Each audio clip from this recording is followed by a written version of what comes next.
Good morning, my quilting friends. This is Rosie the Quilter with another quick and easy demonstration.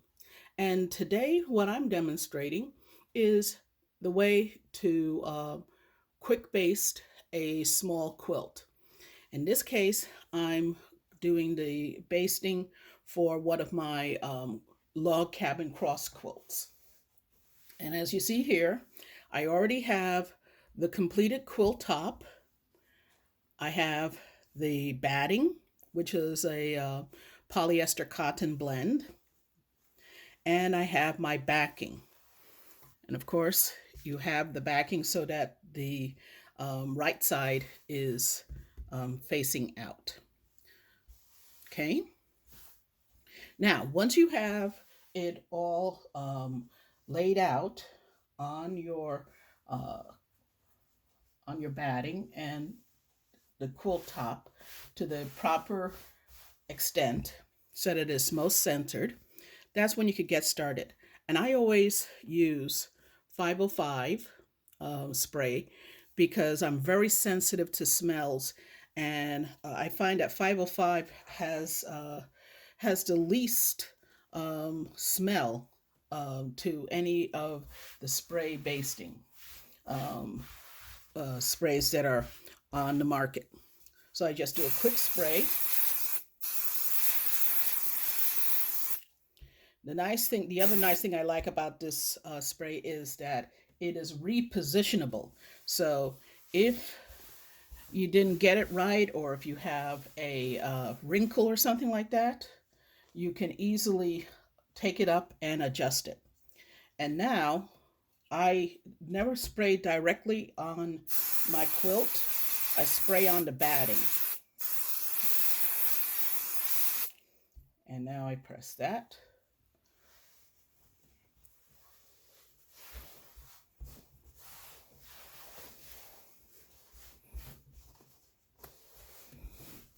Okay. Now to do the other part there, I do what I like to do. I just turn it the other way around so that I'm always working from the same end. And I'll spray here.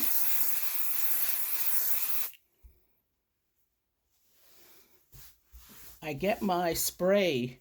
You can buy them easily. In some quilt shops sell them, but I like to buy them online. So I'll either go to a company like I think it's So for Less is or Amazon will sell them in batches of 6, which suits me because I quilt all the time, and so I will use up those 6 canisters in just a couple of months' time. So it is now fully basted, and at this point, um, the next thing I do is go ahead and mark my quilt for my design. And to do that, I use a handy. This is made from Handy Quilter. It's Handy Gadgets, and this is what they call Wave A, and it has a nice uh, curve. I never used a. You could use the more the second curve along the bottom here, but for this purpose, I use this one here, and I place it just about um, halfway.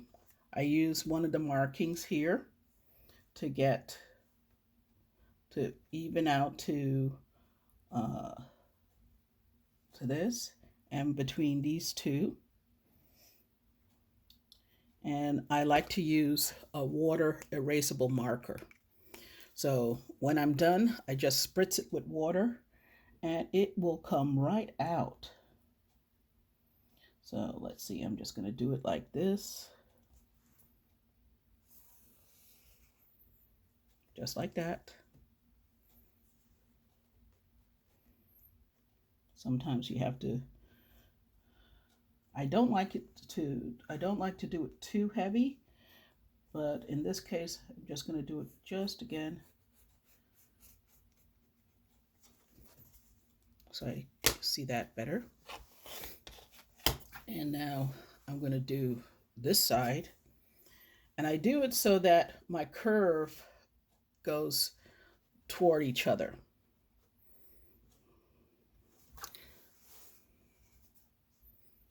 So can you see it okay? Let me see. Let me adjust that. Okay. Alrighty.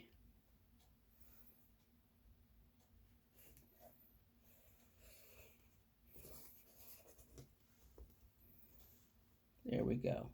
And as long as I could see it well enough, I don't have to make it that dark. And now for here, I just do a straight line. So I'm going to do a different design in this upper quadrant.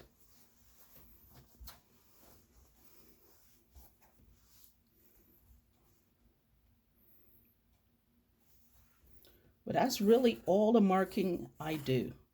The rest of it is going to be done. I'll show you that in another video where I pick that up. But that's all the marking I do on this. Everything else is going to be freehand quilting. So thank you for your attention, and I'll see you in a few minutes.